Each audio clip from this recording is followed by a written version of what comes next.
Does the color of the sky mean anything special to you?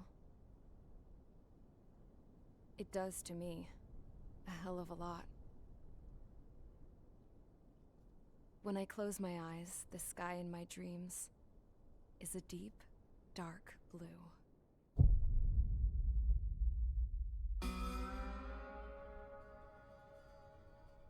Pilots have been in my family for 4 generations. Flying's in my DNA. Even so, my grandpa didn't want me joining the Air Force. He lost faith in the Ocean Air Defense the day my dad died in battle. You know, Abby, I wish you could see what it's like up there. Cruising above the clouds, the dark blue of the stratosphere. Nothing beats being at the controls and seeing it from the cockpit. Look here. Gramps tossed a magazine over to me with an article. Unmanned fighters are no longer a dream, it read. Pilots taking to the skies will soon be a distant memory. I don't see anything good coming from that. Know what? Lying smack dab in the middle of the desert west of here, there's a bunch of planes from the last war. Some of them have been mothballed, but most of them are just rusted piles of junk waiting to be scrapped. Gramps was really good friends with the super there, so he got to take whatever he wanted, no questions asked. That's how we got the parts to build our own plane. Now, when I say we, I mean me, my grandpa, and his old war buddies. I cut my teeth working with those geezers. They taught me their skills and some dirty jokes. But with their aging eyeballs and whatnot, I ended up having to do most of the work myself. I was at the airstrip doing some flight training when I saw it. A prototype drone. It wasn't much of a plane, more of a trash can with wings. Laugh at it all you want, kid. But technology's always changing. If you don't keep up with it, it'll leave your ass behind. It took 6 years and 8 months to get that engine running. And it took us another 1.5 years after that to finally get the balance of the airframe just right. I'd gone from being a little girl to, well, still a girl, just older. But now, I was all alone. Wherever the souls of my Gramps and his pals are flying, I hope it's peaceful.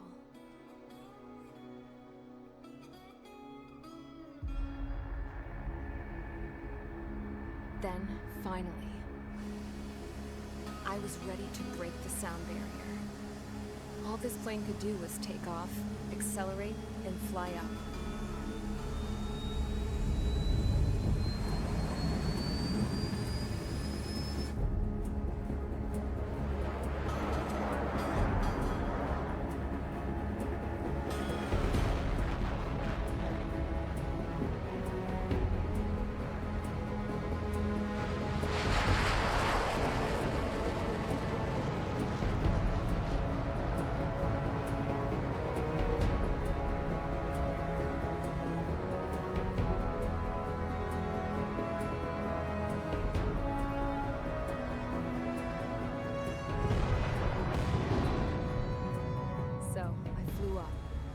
Straight up, through the clouds, higher into the sky.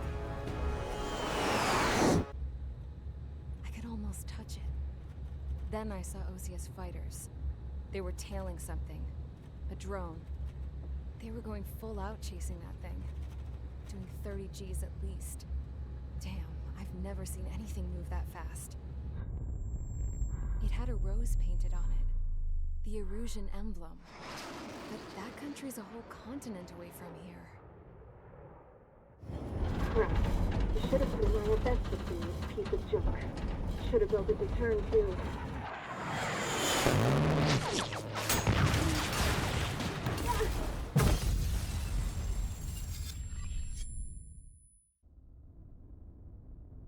The world was screwed. 20 years ago, the Earth got slammed by an asteroid. Yuzha was on the wrong side of the planet and got hit. Hard.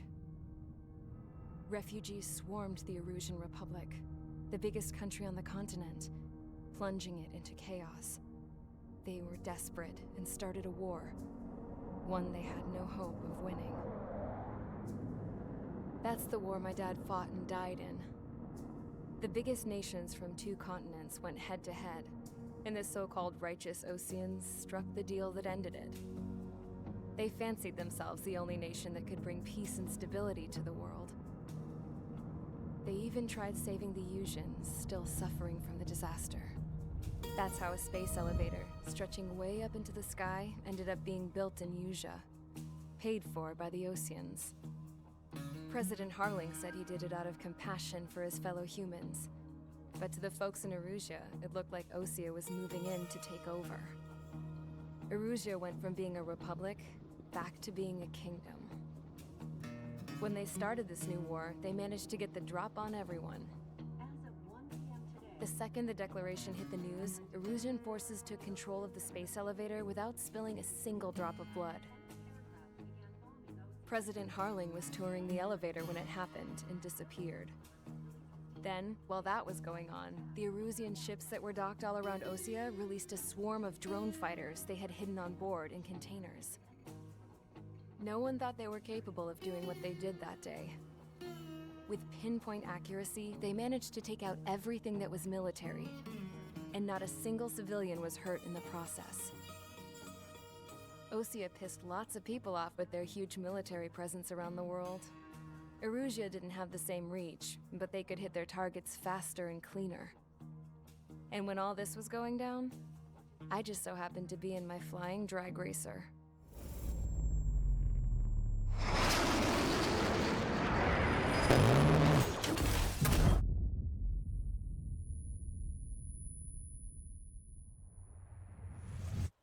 In case you were wondering, yeah, I survived.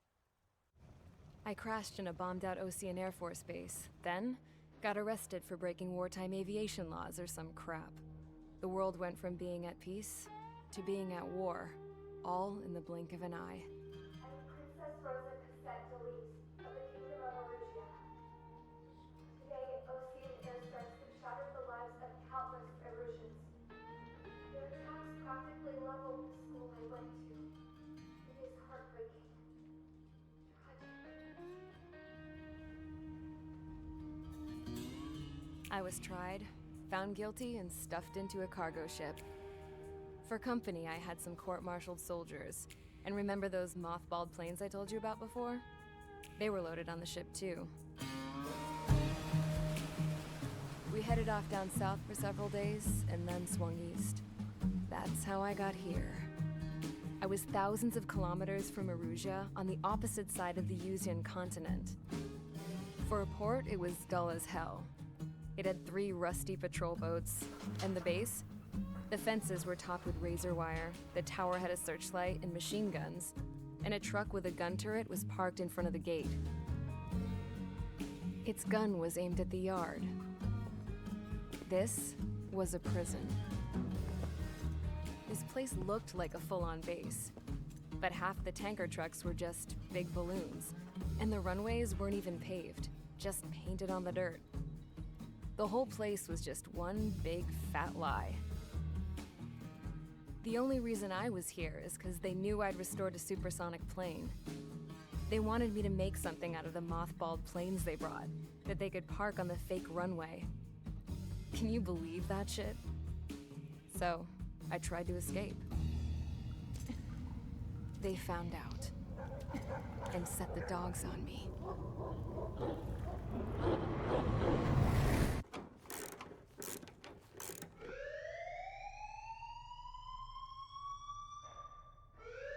Bad news for us here at the prison.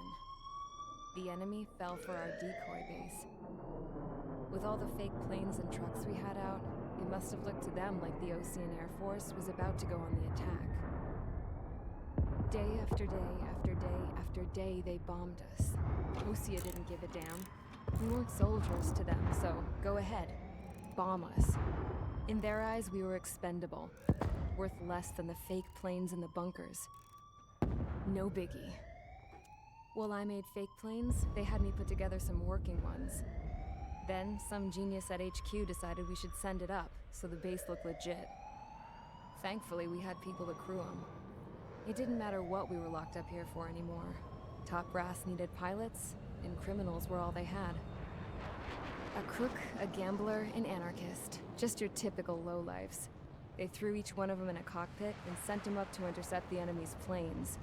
But in the end, it was all just for show. So, up they went, day after day after day. Today they tossed someone new into the mix. Wonder what he did to get sent here.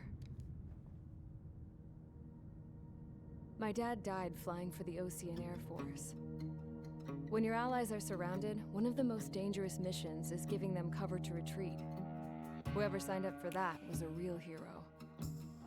But even more dangerous than that was being the one who had to cover the rear guard's retreat.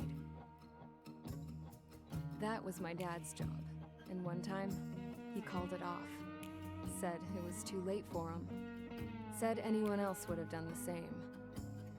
I found that out from a war buddy of his when he came to tell me how my dad died. The next time a retreat happened, my dad volunteered to be in the rear guard. Dumbass. He died all right. No one came to help. The news nearly broke me. Of all the ways to get killed, that's gotta be the most pathetic one ever. Am I right? There's a rumor going around about another inmate. A guy they brought here a little while ago. Get this, talk in the cell block says he was sent here because he killed Harling, the president of Osea during the last war, remember? He's the one that sent my dad on that suicide mission. He's the reason I had to go live with my grandpa, and why me and Gramps started building a supersonic jet. He's the reason I ended up here. Maybe I should give that guy a thank you note for killing him. Nah. God, I hate the smell of this place. It's all fake and lies and bullshit. It reeks. I had a chance to talk to one of the pilots that escaped back here, so I took it. Apparently, 2 of our planes took the enemy on alone. They covered the Allies so they could retreat. The hell kind of idiot does a thing like that?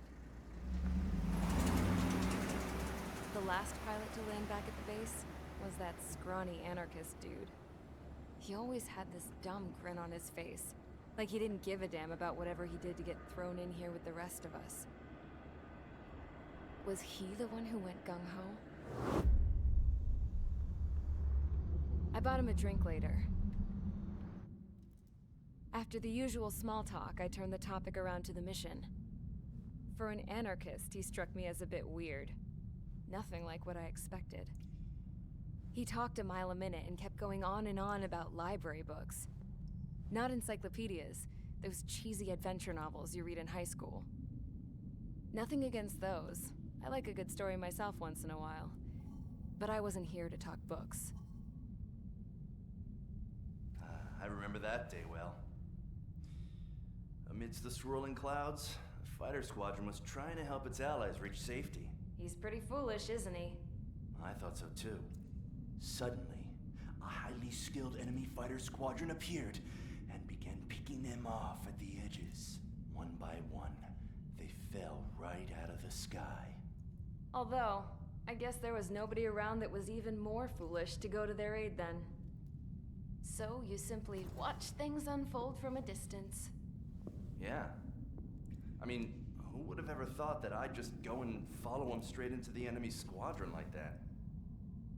After what felt like decades, I finally got to the info I was looking for. He wasn't the guy. He said he was just following his wingman's lead and managed not to die somehow. The hero on this mission was the new guy. The one that killed Harling. How did you feel? I'm still kind of shaken up, actually. But you know, I do feel a certain sense of pride, too. He really is foolish, isn't he? Yep, he sure is.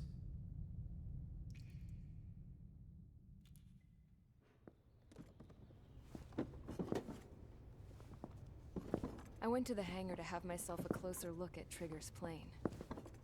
I knew that burnt smell. That's what happens when an engine's been driven to its limit. This pilot was a hot dog. From now on, I was gonna keep my eye on this idiot. From a distance, though. I didn't want to get too tight with someone who was a better pilot than my dad. Even so, I decided to give this guy's plane a little bit of the old Avril magic touch. He needed all the help he could get.